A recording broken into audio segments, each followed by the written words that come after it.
Hi అండి. నేనండి మీ నాయుడు గారి అమ్మాయిని. ఎలా ఉన్నారు? బాగున్నారండి? నేనైతే చాలా బాగున్నాను. లాంగ్ వీడియోలు అసలు పెట్టట్లేదు, షార్ట్ వీడియోలే ఎక్కువ పెడుతున్నాను. కొంచెం ఫోను నాకు సహకరించట్లేదులేండి, అందుకోసం షార్ట్ వీడియోలు పెట్టడానికి అవకాశం ఉండట్లేదు. సప్త శనివారాల వ్రతం అనుకోకుండా స్టార్ట్ చేశానండి. కొంచెం నాకు బాగోట్లేదు, నా పరిస్థితులు మనశ్శాంతి లేదన్న ఫస్ట్ ఆఫ్ ఆల్, అంతకన్నా ఇంకేం కాదు కానండి. మనశ్శాంతి లేక హ్యాపీగా అయితే లేను నేను అసలు. అనుకోకుండా కార్తీక మాసం వస్తుంది కదా, ఇంకా 2 వారాల ముందు నా మనసులో అనుకున్నాను అనమాట. శుక్రవారం మార్నింగ్ అనుకున్నాను, శుక్రవారం సాయంత్రానికి అన్నీ తెచ్చేసుకున్నాను ఐటమ్స్. అప్పటికి నా పరిస్థితి, చేతిలో డబ్బులు అసలు లేవనమాట. ఒకటే అనుకున్నాను, చలివిడి వడపప్పు, ఇంకా ఆయనకి సిమ్లీ ఉండలు అంటే ఇష్టం కాబట్టి అరటిపళ్ళు అవే పెట్టుకుని దండం పెట్టుకుందాం అనుకున్నాను. 6 వారాలు కూడా ఇంకా అలాగే పెట్టుకుని దండం పెట్టుకున్నాను అనమాట. 7వ వారం మాత్రం కొంచెం అప్పుడు ఆ సిచ్యువేషన్ బట్టి మనం చేసుకోవచ్చులే అనేసి నేను ఇంకా ఏమీ చేయలేదన్నమాట. వ్రతం చేసుకున్నప్పుడు దంపతులకు కానీ ఎవరికన్నా భోజనం పెడితే మంచిదే అని అన్నారు, కానీ భోజనం పెట్టి అదే అయితే నేను లేనండి. అంటే సిచ్యువేషన్ కొన్ని వీడియోని బట్టి మనం డిసైడ్ అవ్వలేం కదండి. నేనున్న పరిస్థితి వేరు, నేనున్న ప్లేస్ కూడా వేరు. నేను పెట్టుకోలేను. నా సొంత ఇంట్లోకి వెళ్ళిన తర్వాత నేను ఏదైనా పెట్టుకోవాలని అనుకుని ఫిక్స్ అయ్యి నేను అప్పుడే పెట్టుకుందామని దేవుడికి అలాగే దండం పెట్టుకున్నాను అన్నమాట. ఇప్పుడైతే వ్రతం చేసుకుని గుడికి వెళ్ళి వచ్చేదానండి, అంతే. ఉపవాసం ఉండేదాన్ని. నైట్ అయితే ఆ ప్రసాదాలే తినేదాన్ని అనమాట. 6 వారాలు కూడా ఏ విఘ్నాలు లేకుండా చాలా ప్రశాంతంగా అయింది. 7వ వారం కూడా చాలా బాగా అయింది. నేను అసలు ఇంత బాగా అవుతుందని ఎక్స్పెక్టే చేయలేదు. 6 వారాలు నేను 3 గంటలకు లేచి తెల్లారి 5 గంటలకల్లా చేసేసేదాన్ని, 5:30 కల్లా గుడికి వెళ్ళి వచ్చేసేదాన్ని. కానీ 7వ వారం అనుకోకుండా 4 గంటలకు మెలుగు వచ్చిందండి. ఎందుకంటే 6 వారాలు కూడా 3 రకాల ప్రసాదాలే పెట్టాను కదండి. 7వ వారం మట్టికి 7 రకాల ప్రసాదాలు పెట్టాలని అనుకున్నాను. 7 మందికి ముత్తైదువులకి గాజులుని జాకెట్ ముక్క ఇద్దామనేసి షాపింగ్ కూడా ముందు రోజే షాపింగ్ చేసుకుని వచ్చేసానండి. అన్నీ నేను నా బడ్జెట్లోనే చేసుకున్నాను. మరి అంత నా ఖర్చులు, నా అవసరాలు నాకు తెలుసు కదండి. చాలా లిమిట్లోనే చేసుకున్నాను అనమాట. పూజ ఎంత టైట్లో చేశానో ఆ భగవంతుడికే తెలుసు. చాలా బాగా జరిగిందనమాట. ఇంక 3 గంటలకి అయితే మెలుగు రాలేదు. 4 గంటలకి అయితే లేచి గబగబా పిండి వంటలు అయితే చేసేసామన్నమాట. చకచకా మా అమ్మగారు నేనుని. ఇంకా 6 గంటలకల్లా పిండి వంటలు అయిపోయినాయి. 6:30 కల్లా పూజలో కూర్చొని పడిపోయాను. 7:15 అయింది, 7:30 అయింది పూజ అయ్యేటప్పటికి. ఇంకా మా చుట్టుపక్కల ఉన్న అందరికీ పేరెంటాలను కౌరు పంపించాను అనమాట. మా అబ్బాయి వెళ్ళి తీసుకుని వచ్చేసాడు వాళ్ళని. 8:30, 9 గంటలకల్లా మొత్తం అందరికీ తాంబూలం కూడా ఇచ్చేసాను. గుడికి వెళ్ళేటప్పటికి 9:30 అయిపోయింది ఈరోజు అనుకోకుండా. కానీ నేను రెగ్యులర్గా గుడికి వెళ్తాను కాబట్టి గుడి క్లోజ్ చేసే టైము అంటే ఇంకా మేము ఉండేది కొంచెం అంటే విలేజ్ టైప్ అనమాట. ఇంకా 9:30కి ఊళ్ళో వాళ్ళందరూ వస్తే ఇంక వాళ్ళకి తెలుస్తుంది కదా, ఇంక క్లోజ్ చేద్దామన్న టైంలో నేను రాలేదని, మేము రెగ్యులర్గా వెళ్తాం కాబట్టి తెలుస్తుంది. నేను రావడం చూసి ఓపెన్ చేసి ఉంచారనమాట. ఇంక దర్శనం అయితే చేసుకుని ఇంక వినాయకుడు పూజ చేసిన ఆ బియ్యంని అవి ఉంటాయి కదండి, పంతులు గారికి ఒక భోజనానికి సరిపడా డబ్బులు కూడా దక్షిణ కూడా ఇచ్చేసి ఈ వారానికైతే అలా ఇచ్చానండి. 6 వారాలు అయితే నేను అంత అయితే ఇవ్వలేదండి, చెప్పబడమే. మామూలుగా నాకు తోచినంత ఇచ్చేదాన్ని అంతే. ఈ వారం మాత్రం ఆయన భోజనానికి సరిపడా మనీ అయితే ఇచ్చాను అనమాట. ఎందుకంటే వెంకటేశ్వర స్వామికి నా స్థితి అన్నీ తెలుసు కాబట్టి. నేనేమి ఇప్పుడు మీ దగ్గర అయితే అబద్ధాలు ఆడవచ్చు, కానీ దేవుడి దగ్గర అయితే అబద్ధాలు ఆడలేం కదండి. నేనున్న పరిస్థితి ఆయనకి తెలుసు.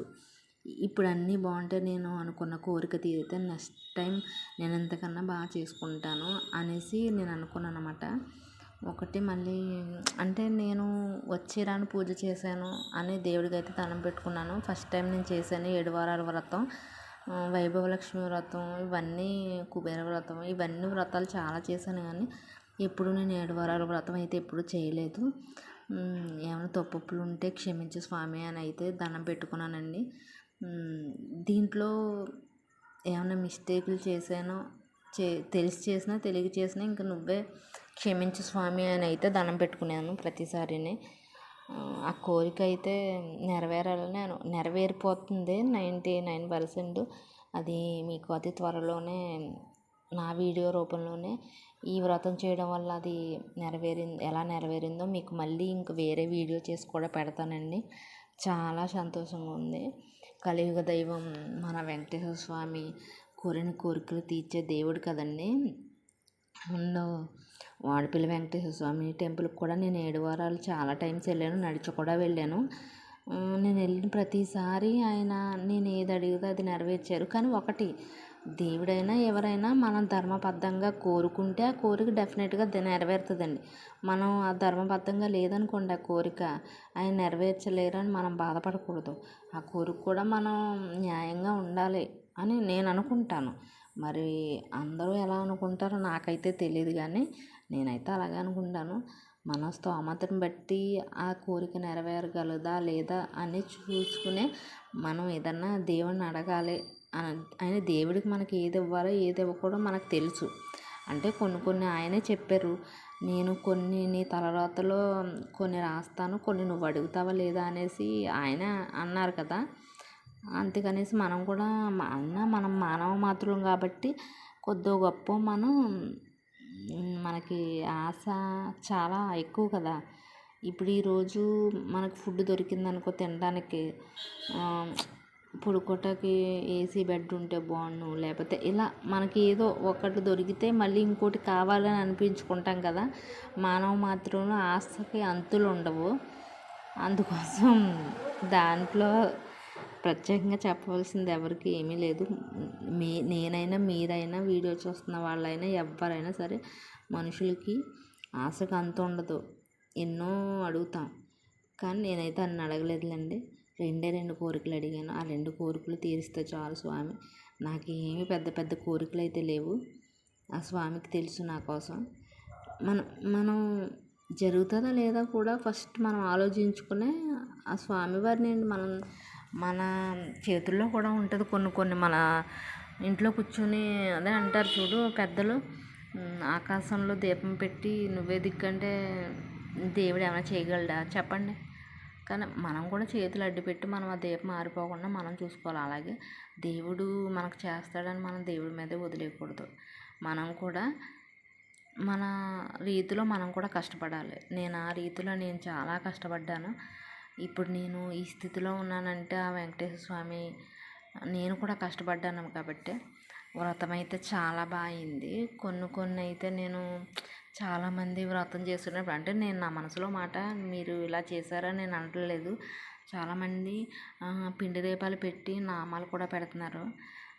అవి మనం ప్రసాదంగా స్వీకరించాలి. నేను ప్రతిసారి కూడా ప్రసాదంగా నోట్లో వేసుకునేదాన్ని, డెఫినెట్గా నోట్లో వేసుకునేదాన్ని. అందుకోసం నేను నామాలు పెట్టుకునేదాన్ని కాదు. ఎందుకంటే ఇప్పుడు అవి చాలామంది ఆవులకి గట్రా పెడుతున్నారండి.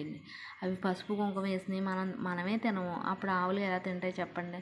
అందుకోసం నేను అసలు నామాలు పెట్టలేదు. కానీ మనం దీపం పెట్టినప్పుడు బొట్టు పెట్టాలి కాబట్టి బొట్టు మాత్రం పెట్టేదాన్ని అనమాట.